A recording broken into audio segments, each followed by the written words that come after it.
we're going to find out later that heart disease is really just almost a symptom of diabetes. Like it's all boils down to metabolic dysfunction, a glycation of the brain. Um, with dementia, like it's the same thing. It's just the glucose receptors in the brain become less responsive. They've been overused because people keep eating carbohydrates. And it's a shame to me that vegans have a voice, because right now the Western world is eating 70% plant based. I So believe by in the way, freedom of speech. I believe in freedom of speech. yeah, I believe in freedom of speech too, but it needs to be crystal clear that, like, hey, these guys can say whatever they're saying, but they're wrong.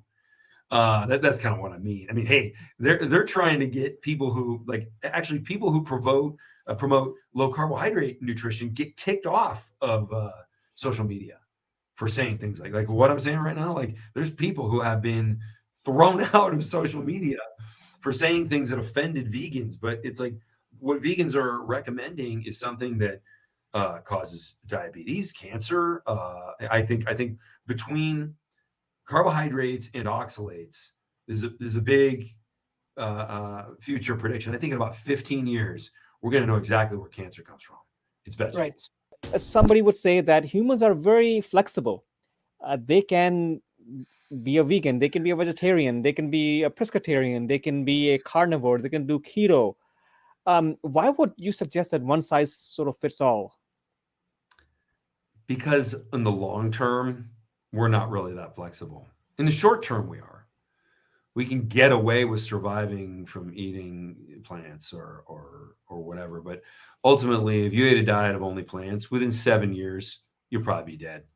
Now, mostly because you can't even get the nutrient density with But just stuff you that's will found. have vegans who would say, "Oh, I have been vegan for 30 years, 50 years."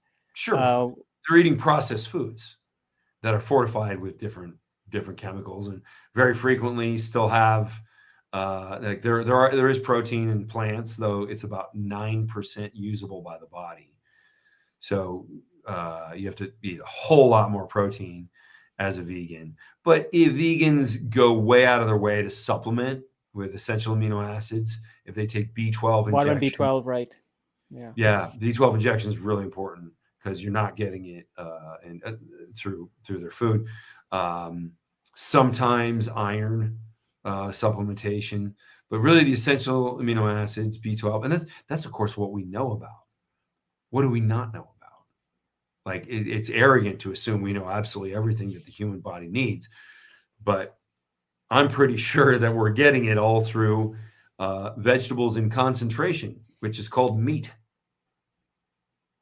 Right. The No, of herbivore course. concentrates all those nutrients for us. You're right. So, yeah, I mean, I do give people a little bit benefit of the doubt that, okay, you've lived for a certain while, and in a way, you can find studies for sort of everything in a way, and you could talk about it. You can say it. Vegan diet helps heart disease in a different way, and certainly keto diet and paleo and perhaps the carnivore diet. They all have their means and ways to improve certain aspects of health and a lot of aspects for health, especially with chronic diseases such as diabetes. The original Atkins diet that was a sort of a precursor to this way of living and more of the carnivore type diet.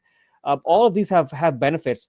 I think I'm always stuck with the point that it makes all sorts to make a world, and there could be enough examples to suggest that okay, it's still okay to be like that. What do you think?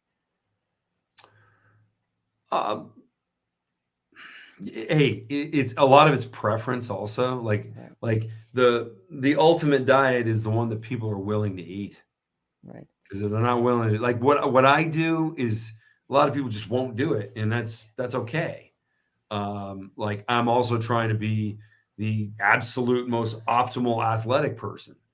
And with strength sports, you need a lot of protein. That's the way it is. Maybe if somebody doesn't care about muscle mass, but remember that is the biggest driver of long life. And then every once in a while you see somebody who's like muscular and claims to be like a vegan for 20 years, and yeah, they're Right. not being honest. Muscle Not protein versus plant protein. Muscle protein versus plant protein.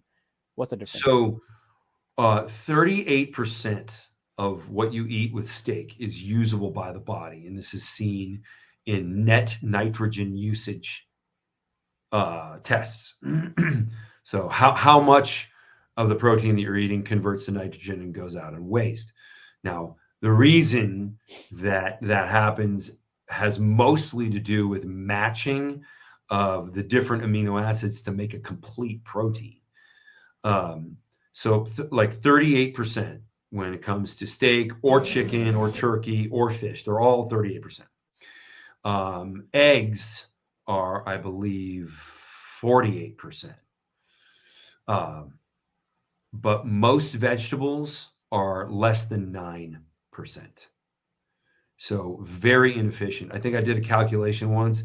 If I wanted to get my protein from broccoli, because this is like a common vegan lie, where they're like, broccoli is more dense in protein than steak is. Well, what they're talking about is like 1 gram of steak versus 1 gram of broccoli. But 1 gram of broccoli is a much bigger piece of broccoli than it is steak because it's a lighter weight material.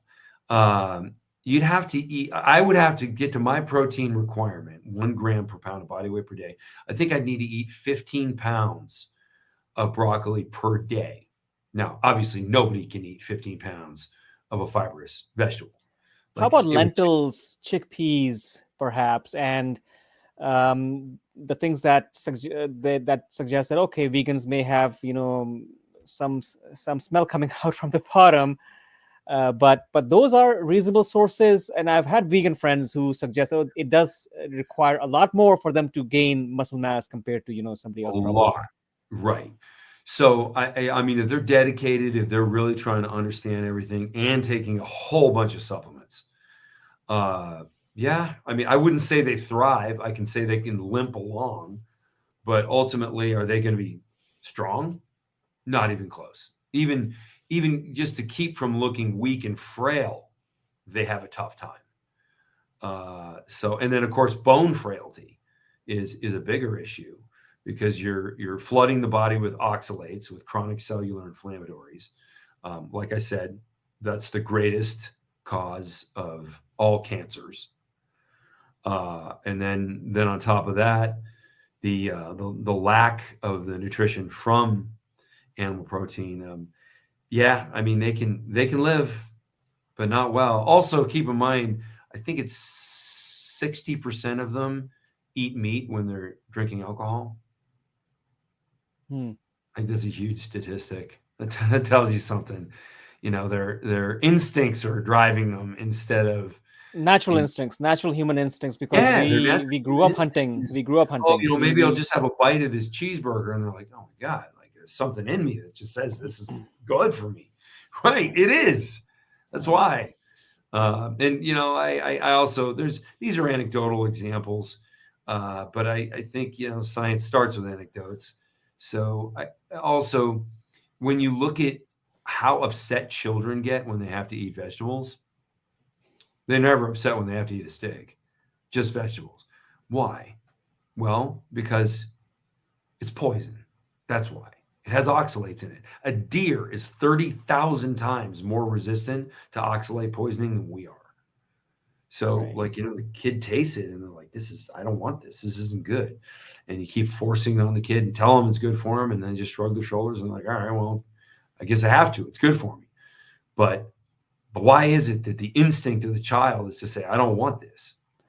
Right. I do agree with that. When there's a choice, a kid will. On the other hand, I have seen vegan families as such, and their kids are fine with it. But I do agree with you that if a Yeah, but kid you has a weren't there choice, on day one. Also, a kid with a political opinion is like a vegan cat. We all know who's calling the shots. exactly. No, it's exactly So, depends on the parents yeah, feed I mean, the kids. if you have like parents that are indoctrinating their kids, and then they're like, "Look at my kid and how much he or she loves vegetables." Like, shut up! You forced them to do that. You rehearsed this What? 100 Yeah. times. So we talked about variable resistance, and you have this program 3X that you have said that it improves your muscle building efficiency by 3 times, not percent, not 30%, 3 times, 300%. Yeah. And can you walk us through your program? Yeah. There's pushing muscles one day, pulling muscles the next. So pushing, chest press, tricep press, squat, and then the pulling days like deadlift, row, bicep curls, and a couple other movements. But both of them, you're training with one set per exercise, and you're trying to get the greatest amount of force created in every one of those workouts. And you do that, you basically grow every single time. Is this the device? Is this the invention? That's it. And that's Terrell Owens, NFL Hall of Famer, using it. Right, excellent. He's in his fifth. No, I think he's 49, and he just ran a 40 in 4.3 seconds. All right. So we're seeing these exercises being performed here. I mean, this is of course The bicep curl. a still, yeah. And so basically, you use these bands as such. Yeah, and very heavy bands, and they run through a ground plate, so they run under your feet, but they can move freely, so they don't twist your ankles. Here's a group of professional athletes. You roll over each picture, and you can see the name of the person. And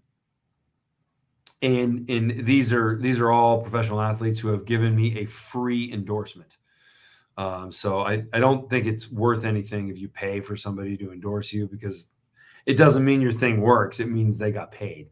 So yeah, these guys are all at the top of their game. Most of them are NFL.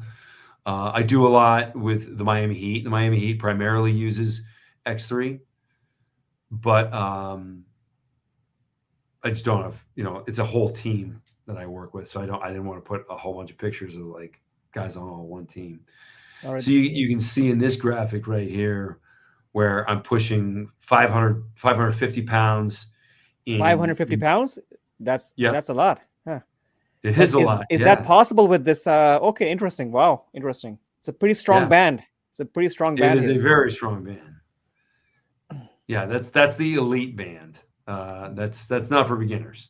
So for people who maybe, not as strong as you, I believe I saw your image earlier, but people who are not as strong as you, do you have options for them and not a 500-pound band? Of course. Yeah, in fact, that band right there is an accessory. Like that doesn't even come with the regular unit. Okay. And just so people know, half the people in the NFL can't even use that band. Right. I certainly can't. Okay, let me go back here. Let me just scroll through this. So you are showing a couple of, you are showing here, let me just bring this up. You are showing a couple of images and exercises that people can perform, right? So this is a deadlift. Yep. This is a front squat, right? Let me just go this way. Overhead press. Yep. Triceps press. Chest press that we just saw previously. Yep. And to go this way, so a couple of exercises we can do with this. Bent row, biceps curl, calf raises. Okay, interesting. So it comes, all right, there is a base. There's a base that you can platform use. You stand on. Platform. Yeah, okay. It's important. Split squats. Okay, excellent. Thanks for watching, and I appreciate you as a valuable viewer. And if you liked this segment, you can watch all of the different individual segments or the whole podcast to have a broader understanding on this topic. Just check the links in the description or what you see on the screen right now. I'm Dr. Umer Khan. Looking forward to seeing you again. Thank you.